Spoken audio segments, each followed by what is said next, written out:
Alice was a restless dreamer, a girl whose imagination often outpaced the confines of her world.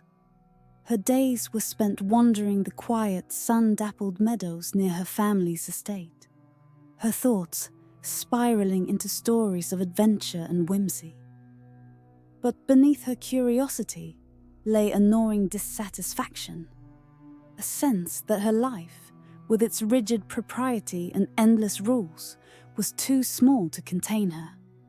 She longed for something extraordinary, something that would sweep her away from the monotony. And so, when she glimpsed the white rabbit darting through the garden that afternoon, his waistcoat impossibly pristine and his watch glinting in the sun, she didn't think twice. "Wait!" she called, lifting the hem of her dress as she ran after him. The rabbit hole yawned before her, its edges tangled with roots like grasping fingers. Without hesitation, Alice plunged in, chasing the promise of something more. The world tilted and spiraled as the ground gave way beneath her feet. Her descent was disorienting, a kaleidoscope of swirling colors and fleeting whispers that tickled her ears. When she landed with a soft thud, the air was damp and smelled faintly of mildew. Wonderland lay before her, just as strange and whimsical as her dreams had imagined. The flowers giggled as she passed, their petals shivering with mirth. Trees bowed, their gnarled branches creaking as they leaned in to observe her. Yet, for all its charm, something felt off. The shadows here were too long, their edges flickering like they were alive. Ahead, the white rabbit stood nervously adjusting his waistcoat, his whiskers twitching. "Late, late, terribly late. Mustn't dally, Alice. Come along." His voice was high-pitched and jittery, and though his words seemed harmless, there was a tremor of something darker beneath them. A tone Alice couldn't quite place. As Alice wandered deeper into Wonderland, she reached a forest where the trees stretched endlessly into the sky. The air grew colder, and an eerie stillness blanketed the surroundings. It was here she first saw the Cheshire Cat, or rather his grin. The smile floated in mid-air, gleaming with sharp teeth that seemed to glint unnaturally, even in the dim light. Slowly the rest of him appeared, a sleek striped body with fur that shimmered as if it were made of smoke. His eyes glowed a sickly yellow, pupils slitted like a predator's. "Lost, are we?" The cat purred, his voice languid and mocking. He circled her, his body phasing in and out of view, as if reality struggled to contain him. "You shouldn't be here, Alice. Not for long anyway. Wonderland has a way of devouring the curious." "Devouring?" Alice asked, clutching her skirts tightly. The Cheshire Cat chuckled, a low rumbling sound. "Oh, yes. This place has teeth, you see. Everything here feeds on something. The question is, will you escape before it feeds on you?" Alice tried to press him further, but the cat only grinned wider, his sharp teeth glinting. Then, with a flick of his tail, he disappeared into the shadows, leaving behind a faint echo of laughter that made the hairs on the back of her neck stand on end. As she continued through the forest, Alice couldn't shake the feeling that she was being watched. Shapes moved in the periphery of her vision, and the shadows seemed to ripple unnaturally. Several times she called out, only for her voice to be swallowed by the oppressive silence. Shaken by her encounter with the Cheshire Cat, Alice stumbled upon a clearing where a long mismatched table was set, with an assortment of cracked teacups and chipped plates. The tea party was already in full swing. The Mad Hatter, a gaunt figure with sunken eyes, and a manic grin perched at the head of the table.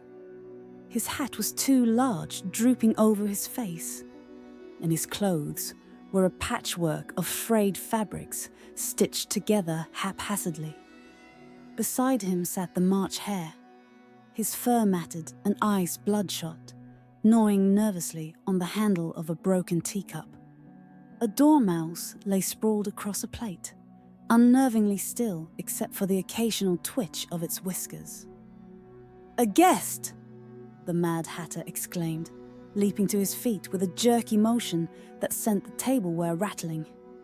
"A new guest? Come, come, have a seat. Or perhaps you'd like to dance, or sing, or..." His voice trailed off, and he leaned in close, his breath hot and smelling faintly of decay. "Are you here for the Queen?" "No," Alice said cautiously, edging back. "I'm just trying to find my way home." "Home?" The Mad Hatter's grin widened, and his laughter erupted, sharp and discordant. "Oh, there's no such thing as home here.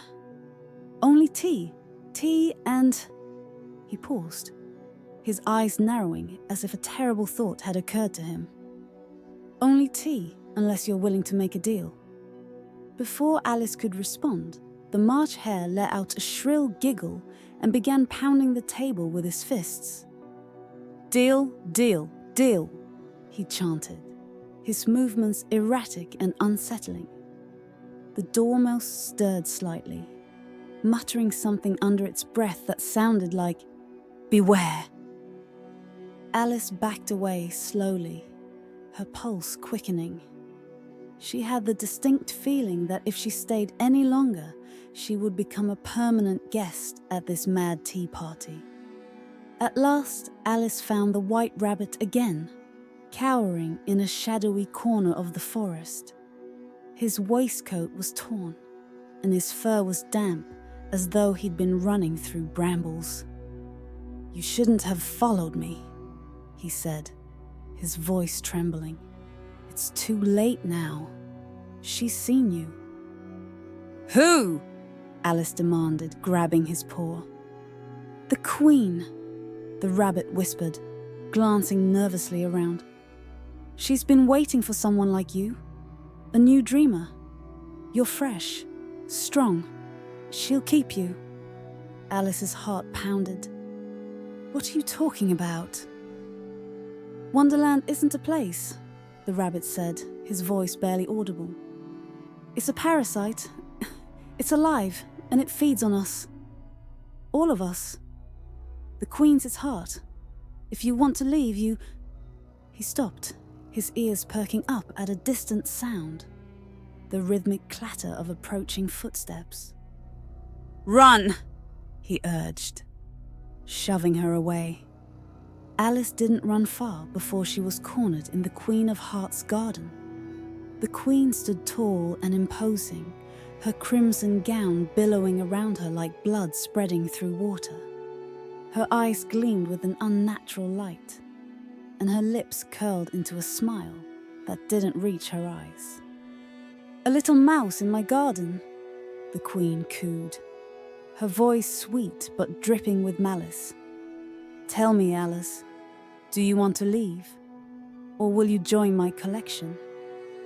"I want to go home," Alice said, her voice firm despite the terror clawing at her chest. The Queen's smile widened. "Then you must offer me something in return. A soul for a soul. You can leave, but only if you're willing to make a sacrifice."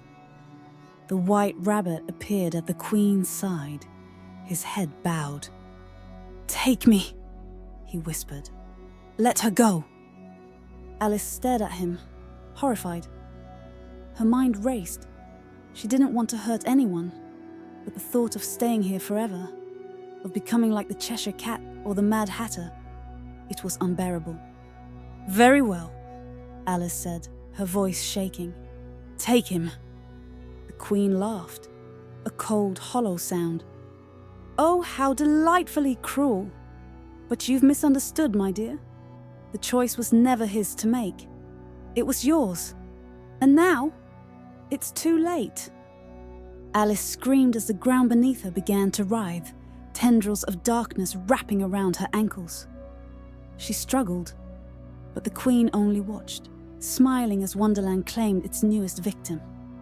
When Alice opened her eyes, she was seated on a grand throne, a crown of thorns pressing into her scalp. The Queen of Hearts was gone, her gown now draped over Alice's shoulders.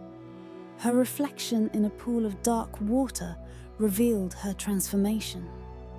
Her eyes now burned with the same unnatural light, her lips twisted into a cruel smile. In the distance, the White Rabbit welcomed a new dreamer to Wonderland, his voice trembling as he said, "Late, late, terribly late. Come along now." Alice's voice, cold and sharp, echoed through the garden. "Off with their heads. Thank you for joining us in the world of Twilight Fables. If you enjoyed this tale and want to hear more stories like this, please subscribe and hit the notification bell for more."